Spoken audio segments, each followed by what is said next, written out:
Hey, YouTube.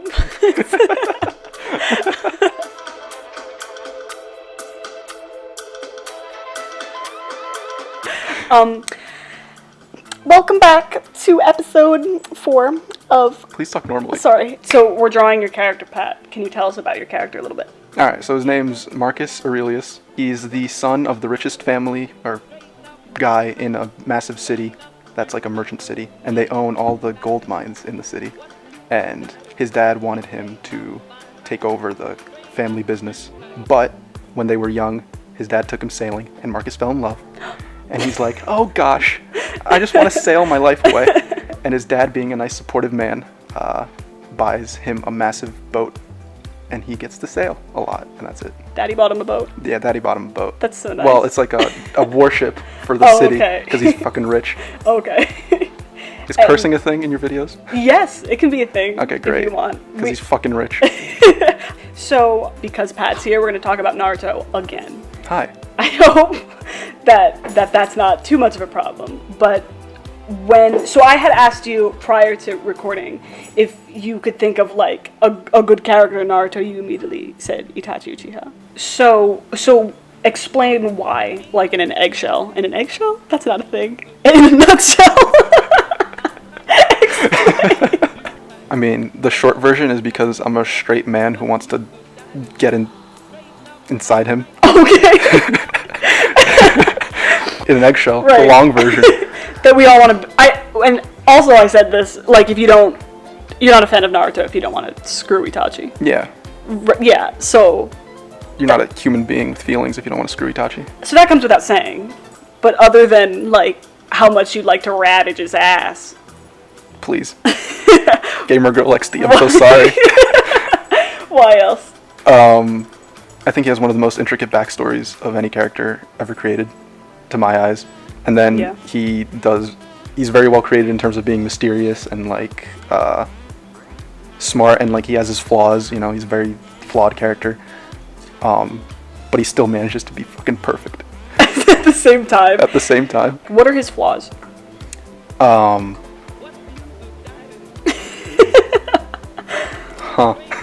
His flaw in the beginning is that he's fucking evil. Right, but like, his actual flaw is that he can't kill Sasuke. Yes, that's a flaw. He is willing to put the village over his family. He's willing to kill people to not kill other people, I guess.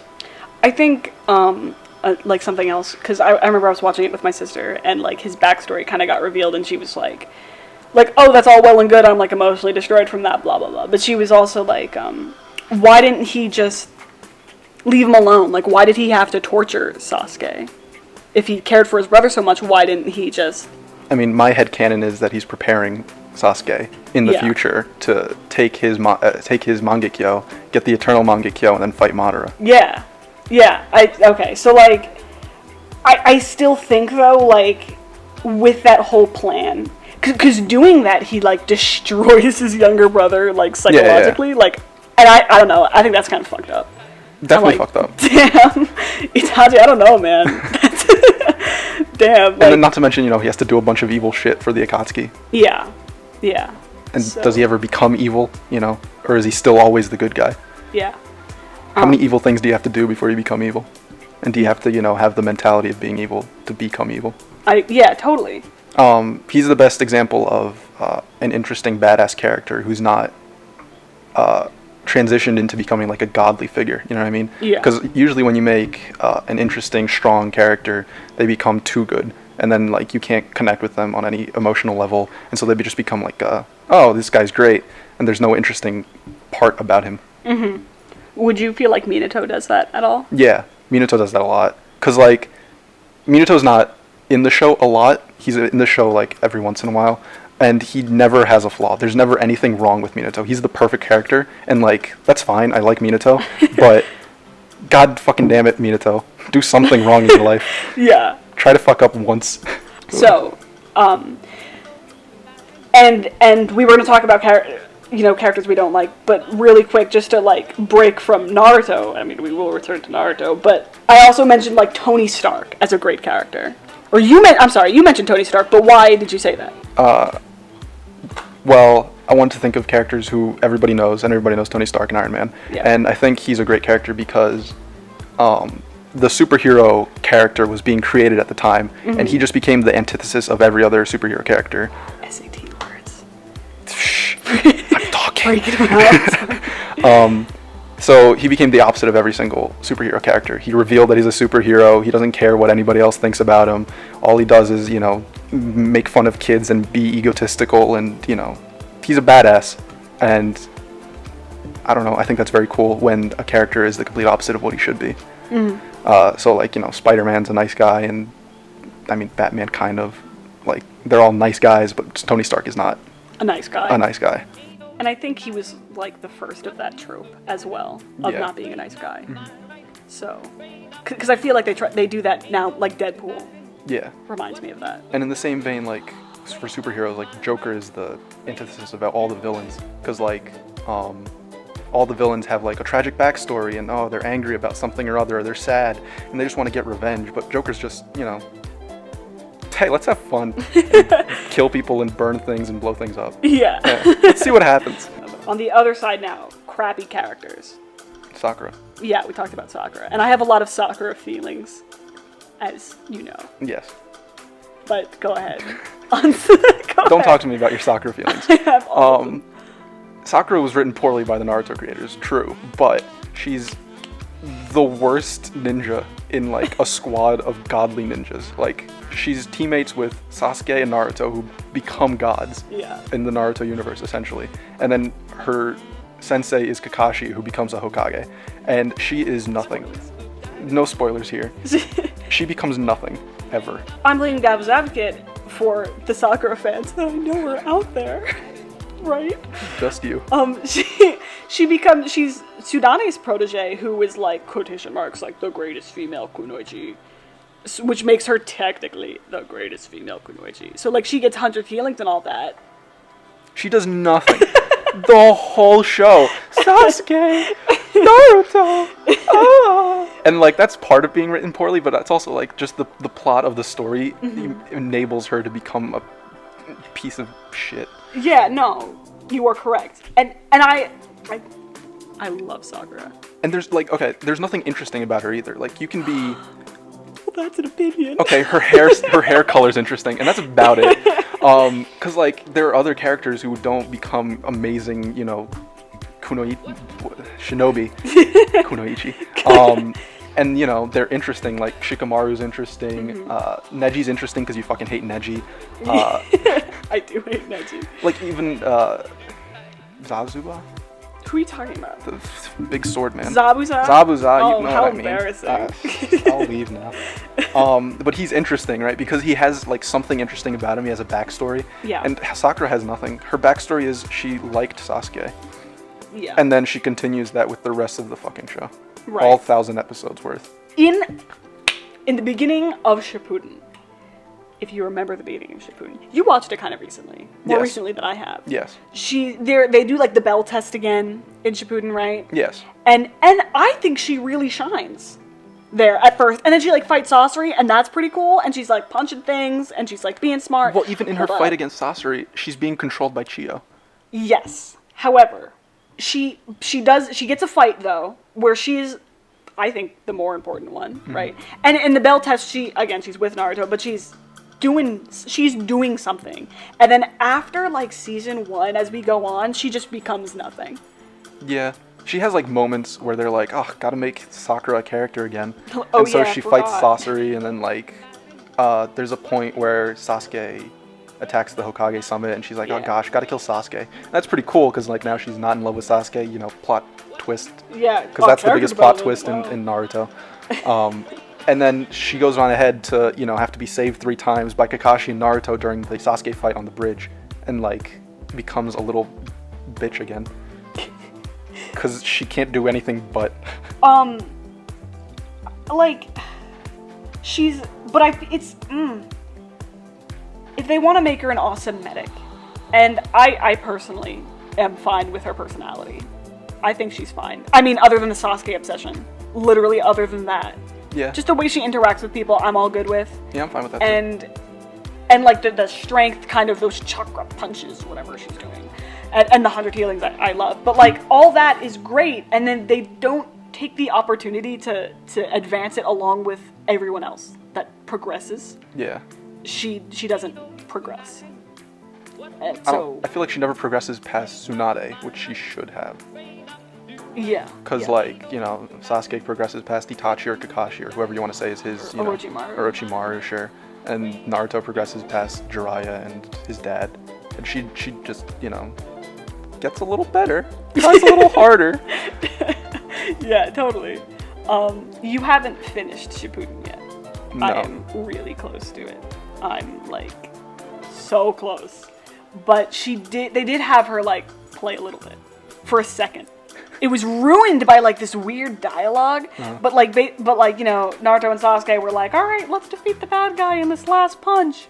And you think that, oh, maybe they can't do it. And then, like, Sakura kind of saves the day. Which I never thought I'd say those words before. Does she save the day by, like, actually helping? And does she yell, like, oh my gosh, Sasuke, I love you? And he's like, oh, better, you know, fight for Sakura. No, Okay. I wish. No, she actually does something. And I'm like, oh, holy shit, she did something. I'm so excited. But then they ruin it with this really weird, like, feminist dialogue? Yeah. I say that with a question mark? They do that a lot. Yeah, like she goes, like, don't forget it, Malby, just because I'm a woman or something, like, weird. And I'm just like, what? I don't know if anyone remembers the scene where Jiraiya leaves to fight Pain, but he's talking to Tsunade, and the whole conversation is Tsunade trying to admit to Jiraiya that, you know, she loved him and she had feelings for him. Which and, I'm so into, by the way. yeah, of course. And, like, you know, they should be together, and the only thing Jiraiya talks about is Tsunade's boobs. Like, I don't remember this, so It's you have to... all like, oh my gosh, you know... Like, he says, like, rejection made me strong, and that's kind of cool, but the rest of the conversation's like, you know, I remember when we were young, you didn't have massive breasts, but now you have massive breasts, and now I'm gonna go die. Right, spoilers. No spoilers here. Catch up. If they try to do a female character too much, like, if they put too much work into it, she just sucks. That's so true. Because, like, they don't put much work into Chiyo or Tamari, and they're dope. They're the best characters, or like Kushina, who you don't see that much. Yeah, they're the best She's female dead. characters. She's awesome. Yeah. Oh my god, you're so right. Hinata blows. Yeah, because they put fucking work into her. Oh, Oh, what does a woman do? I don't know. You know, she has boobs and she's like a man but worse. And like that's their writing session for Naruto. I feel like Hinata could have been neat, like in pre-Shippuden she kind She of could have been neat. like I hate the Hyugas with a passion, but in pre-Shippuden she has this whole thing with Neji and blah blah blah, I can be stronger, I swear, blah blah blah. Yeah. And then she like never really grows up after that. I like Neji's story more than like Hinata's story. Neji's story is like kind of cool, like, oh, you know, my clan basically killed my father, and I hate the, you know, stronger branch. And Hinata's just like, oh, you know, I'm weak, and oh no, that's it. She's just like a weaker Sakura. Yeah, she's a weaker Sakura. And so, okay, if they're gonna have that in pre-Shippuden, like, sure, but in Shippuden, like, okay, let's have her Yeah, like do something. do something. Not just die to pain. All the female characters in Naruto are defined by their male counterparts.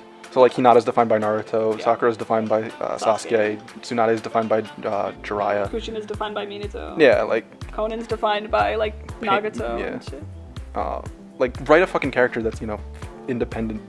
Yeah. Like, and that doesn't mean, you know, they never hook up with anyone. That means they have something going for them besides that person. Let's not. Please stop snapping. Sorry, I don't. Yeah, absolutely. And as much as I love this show, that has always bothered me. Always. And the further, like, because throughout Shippuden we go back in time multiple times, you know. Here we go. I found a way to bring them up. We go, we hang out in like Hashirama's childhood, and then I'll get back there. But we go further back to like Kaguya and that shit. Do you know who Kaguya is? Yeah. So like we go back to that point, which I've watched recently, and in both instances, there are like Kaguya is there and she's a female, but other than that, there are no females around. You don't see any ladies. There's a recent invention in Naruto. It's called females. Like, it's like kind of awkward. and mind you, Kaguya's position at one point is she's like, she's a. What? Give me words for like prostitute. Hooker? Streetwalker? No, elevate your vocabulary. I don't have a great vernacular. That's not true. Concubine. Oh, is concubine. What I was looking for. Okay, yeah. She's a concubine at one point. Like that's her thing, Mm-hmm. and that's how she like gives birth to her children because she was a concubine. Oh, okay. Or that's the subtitle that I read at least. You know, she does have one female companion, and like at one point later, one of her grandsons falls in love with a chick. But like, that's it. There are like you look around, there are no girls. It's like kind of awkward. I'm like, it's just weird. They're less there. I just see less and less of them. It's weird. It's weird. I still enjoyed the Kaguya's thing. Like, I was into it. I'm just saying that it was definitely something I noticed. Maybe enough people complained that they were like, okay, well, we can't write good female characters, so better just not write any at all. Just take them out. Just take them out. Just take them out. I didn't mean for this conversation to get feministy. It's fine. I don't think this is feministy. I think this is good character creation. Yeah. Because like this should be for men too. You know, you don't define men by who they're in love with. You define them by something else that's interesting about them. Totally. Is there? This isn't a challenge. This is a genuine question. Is there a male character that in Shippuden or pre-Shippuden that has that where they're defined by a love interest? Asuma a little bit. That was good. Yes. Anyone else? I'm thinking. Danzo. He's in love with the third Hokage. Yeah, obviously. Madara. I hate how you boil Naruto down to like a broken up relationship between Madara and Hashirama. Like Hashirama left him on the second date and Madara's just like, oh god, better go kill all shinobi and No way. I'm gonna throw in my closing statements. Oh, okay. Well, before we go, I just wanted to say, I hate doing this. I'm not a big fan of public speaking. You asked. But I wanted to do it because I think the person sitting over here is amazing and their drawings are amazing and this YouTube channel could be something special. And basically I'm here for the fame that is going to come with this. So hit me up on Instagram and Twitter at Patrick Mazinski.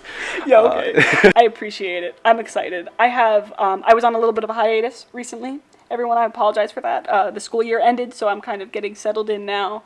And I'm a lot more comfortable. So I have lots of videos coming to you soon. Like, comment, and subscribe. Like, comment, Submarine. Check out my Minecraft Let's Play. I'm going to be attending Anime Next, June 8th, which is in Atlantic City. So if anyone is going to Anime Next, let me know. Most of you probably know of Do the Whatnots. That's Sarah's channel. She's also going to Anime Next. Also, I did a collab with her channel, I don't know, like a week ago, where I did a voiceover for one of her makeup tutorials. If you want to check that out, she posted that a little while ago. So, yeah. If you have a character that you'd like me to draw, I'm currently drawing characters for free.